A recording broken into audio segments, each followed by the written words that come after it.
Welcome to Pennsylvania in Focus. I'm Christen Smith, Pennsylvania News Editor for the Center Square.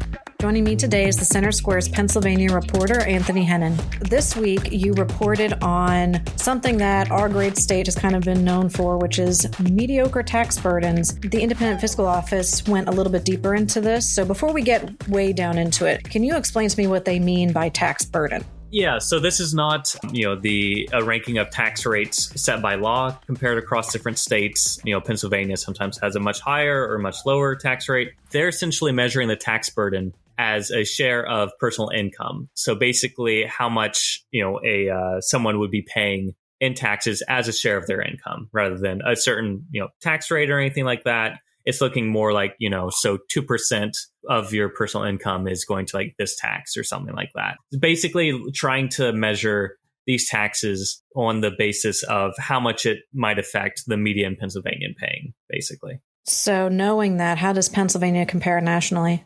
Not great. Essentially, when you're looking at this, overall, Pennsylvania has the 21st highest tax burden in the U.S. Not the absolute worst, but above average. And when you're looking at this, regionally, it's not that bad. It's actually a lower tax burden than New York, Delaware, New Jersey, Maryland, West Virginia. Of the border states for Pennsylvania, only Ohio is doing better than Pennsylvania is on this level.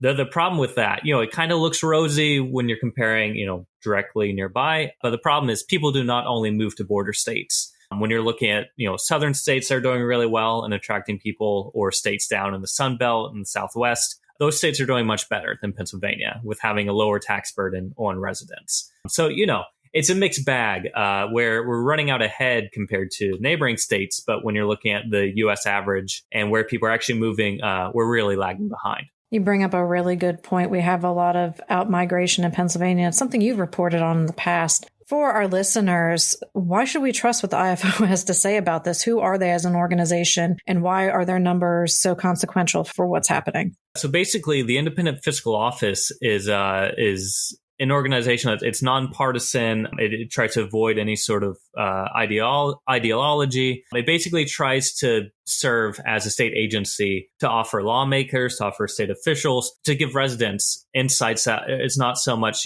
pulling for or against any specific policy or any state laws or bills. It's usually what it's doing is trying to answer questions that state representatives or lawmakers might have about the impact of certain bills or an impact of changing policy, and really give us more of just a straight down the line, here's the facts, do with this what you will. So, it's not lobbying for anything like we see some other things. It's just kind of there as a resource to give people basically a better understanding of how much the state is bringing in with tax revenues, of how the future is looking for budget surpluses or deficits, essentially trying to give a baseline for how to understand the state's economy or tax revenues without trying to push the needle either way for Republicans or for Democrats. So then I suppose this tax burden result isn't really surprising. I know that Pennsylvania quite often, if we get ranked middle of the pack, that's great. We recently began a long, slow decline to a lower corporate net income tax. And I know that this particular study did not look at tax rates. It was more about tax burden. But if we pull back to tax rates, is there any thought that lowering those tax rates, obviously they would make the burden better for Pennsylvanians, correct?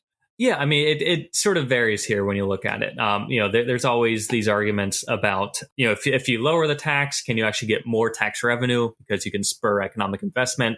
If a tax rate is set too high, then yeah, that can happen. But if a tax rate is set, low or about where it should be, you're not necessarily going to get the economic boost from it. When we're looking at tax burdens, tax comparisons, you can have Pennsylvania has one of the highest tax burdens, for instance, on sin taxes. So we have high taxes on gambling, drinking liquor, cigarettes, taxes like that. We're actually the third highest in the country when you look at the tax burden. But when you look at how much the state and local governments rely on those sin taxes, it's about 6% of the actual revenue sources. Most Pennsylvania tax revenues is coming from property taxes, and then it's personal income taxes, and then sales and use taxes.